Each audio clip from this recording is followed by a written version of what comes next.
자, 우리나라 경제에 진짜 새로운 바람을 불어넣을 뭐랄까 게임 체인저가 하나 등장했습니다. 바로 기업 성장 집합 투자기구, 줄여서 BDC라고 하는데요. 지금부터 이 BDC가 도대체 뭔지, 그리고 우리 투자 시장의 판을 어떻게 바꿀 수 있을지 아주 쉽고 명쾌하게 한번 파헤쳐 보겠습니다. 아주 기발한 아이디어를 가진 스타트업이 우리가 아는 그런 거대 유니콘 기업으로 크려면 보시는 것처럼 꾸준한 자금 공급, 이게 정말 필수적이잖아요. 그런데 만약에 이 자금줄이 딱 말라버리면 어떻게 될까요? 혁신의 나무는 그대로 시들어버리는 거죠. 그리고 지금 우리나라 시장의 많은 기업들이 바로 이 문제에 부딪히고 있습니다. 바로 이 지점에서 우리나라 자본시장이 안고 있는 두 가지 큰 고민이 드러나는 겁니다. 하나는 방금 말씀드린 유망한 비상장 기업들의 자금난, 그리고 또 다른 하나는 분명히 상장은 되어 있는데 이상하게 시장의 관심에서 소외된 수많은 중소형주들의 문제, 이 두 가지죠. 자, 그럼 첫 번째 문제부터 좀 더 자세히 들여다볼까요? 바로 기술주 중심의 코스닥 시장 안에 존재하는 이 심각한 불균형, 다시 말해서 양극화 현상입니다. 이 코스닥 시장의 쏠림 현상은요, 이 숫자 하나만 봐도 정말 명확하게 드러납니다. 작년에 대형주 수익률이 소형주보다 세상에 무려 24%포인트나 높았어요. 이게 무슨 뜻이겠어요? 투자금이 정말 소수의 이름만 되면 알만한 그런 기업에만 확 몰리면서 수많은 작은 기업들은 기회조차 얻지 못하고 있다는 거죠. 이 문제가 얼마나 심각한지를 보여주는 숫자, 바로 70.5%입니다. 이게 무슨 말이냐면요. 코스닥에 상장된 기업 10곳 중에 무려 7곳이 투자자들의 관심 밖으로 완전히 밀려나 있다는 뜻이에요. 이게 바로 우리가 마주한 두 개의 시장, 그 현실인 겁니다. 그렇다면 질문은 명확해지죠. 이 두 가지 문제를 동시에 해결할 방법은 없을까요? 혁신의 싹도 틔우고 시장 전체에 활기를 불어넣을 그런 기가 막힌 방법 말입니다. 바로 그 해답으로 제시된 것이 BDC, 즉 기업성장 집합 투자기구입니다. 우리가 앞에서 살펴본 이 골치 아픈 문제들을 해결하기 위해서 특별히 설계된 새로운 금융의 다리 같은 거라고 할 수 있겠습니다. 자, 그럼 BDC가 정확히 뭘까요? 한마디로 딱 정의하면 일반인들은 평소에 투자하기 어려웠던 유망 스타트업이나 작은 상장사에 투자하는 상장된 펀드라고 생각하시면 돼요. 여기서 제일 중요한 특징이 뭐냐면 이 펀드 자체가 하나의 주식처럼 거래소에 올라와 있다는 점입니다. 그러니까 우리가 삼성전자 주식 사듯이 누구나 정말 쉽게 사고 팔 수 있게 되는 거죠. 하지만 이 제도가 빛을 보기까지는요, 정말 꽤 오랜 시간이 걸렸습니다. 2018년에 처음 얘기가 나온 뒤에 비상장 기업 가치를 어떻게 공정하게 평가할 거냐, 또 높은 위험으로부터 투자자는 어떻게 보호할 거냐, 이런 우려들 때문에 몇 년 동안 계속 표류했어요. 그러다가 마침내 2025년에 국회 문턱을 넘어서 2026년부터 본격적으로 시행에 들어간 겁니다. 와, 무려 8년에 걸친 산곡 끝에 태어난 셈이죠. 자, 그럼 이제 이 새로운 투자기계 BDC가 구체적으로 어떻게 돈을 모으고 또 어떻게 투자하는지 그 작동 방식을 한번 샅샅이 뜯어보겠습니다. BDC의 전체적인 자금 흐름은 대략 이렇습니다. 왼쪽에 있는 우리 같은 일반 투자자들이 BDC에 투자를 하잖아요. 그럼 BDC가 그 돈을 싹 모아서 오른쪽에 있는 유망 벤처기업이나 중소기업에 공급을 해주는 거죠.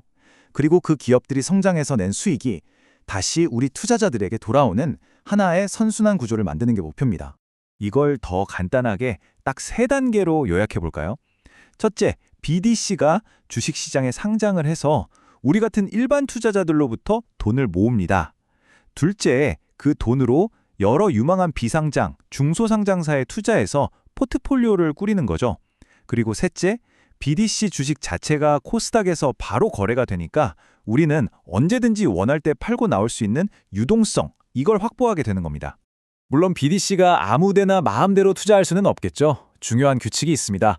바로 이 투자 규칙인데요. 자산의 60% 이상은 반드시 벤처나 중소기업에 투자해야 한다는 본연의 목적을 지켜야 하고요. 동시에 최소 10%는 현금이나 채권 같은 안전자산에 투자해서 안정성도 확보해야 합니다. 그러니까 성장과 안정을 동시에 잡으려는 이중장치가 마련되어 있는 셈이죠. 그렇다면 이 BDC의 등장이 우리 개인 투자자들, 그리고 경제 전반에는 과연 어떤 새로운 기회를 가져다 줄까요? 스타트업 자금 조달을 흔히 J커브에 비유하곤 하는데요. BDC는 바로 이 커브의 중간 지점, 그러니까 초기 투자는 어떻게 받았는데 본격적으로 성장하기 위해 더 큰 돈이 필요한 단계 있죠.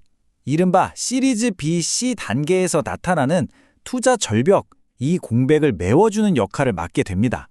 여기가 사실 자금이 가장 절실한 구간이거든요. 그럼 구체적으로 어떤 기업들이 BDC의 투자 대상이 될 수 있을까요? 예를 들자면 재활 로봇을 만드는 PNS 로보틱스, 핀테크 보안 기술을 가진 아톤, 식물세포로 신소재를 만드는 바이오 FDNC, 또 풍력 발전에 들어가는 핵심 부품을 만드는 CS 베어링 같은 이런 혁신적인 기업들이 바로 그 대상이 될 수 있겠죠. 그리고 BDC는 혼자만 움직이는 게 아닙니다. 최근에 펀드 매니저가 직접 유망한 종목을 골라 담는 액티브 ETF가 많이 나왔잖아요. 바로 이 ETF들이랑 BDC가 함께 시장에 숨겨져 있던 보석 같은 중소형주들을 발굴하고 조명하면서 강력한 시너지 효과를 낼 것으로 기대하고 있습니다. 하지만 모든 투자에는 동전의 양면처럼 그림자가 따르기 마련이죠. 과연 BDC는 장밋빛 미래만에 약속하는 걸까요? 이제 잠재적인 위험과 현실적으로 우리가 점검해야 할 과제들을 짚어볼 시간입니다.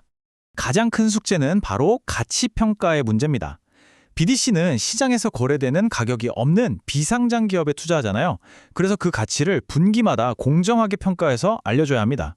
근데 만약에 이 평가가 부정확하다면 BDC의 순자산 가치, 즉 NAV가 왜곡될 수 있고 결국 우리가 투자하는 BDC 주식 가격이 실제 가치와 크게 벌어지는 위험이 생길 수 있는 거죠. 투자자에게 주어지는 혜택도 충분한지 한번 따져봐야 합니다. BDC는 배당 소득의 9.9%라는 낮은 세율을 적용받는 건 좋은데 다른 정책 펀드처럼 원금 손실을 일부 보전해주거나 강력한 소득공제 혜택 같은 건 없거든요. 더 높은 위험을 감수해야 하는데 과연 이 정도의 인센티브가 투자자들을 끌어들일 만큼 매력적일까 하는 의문이 남는 거죠.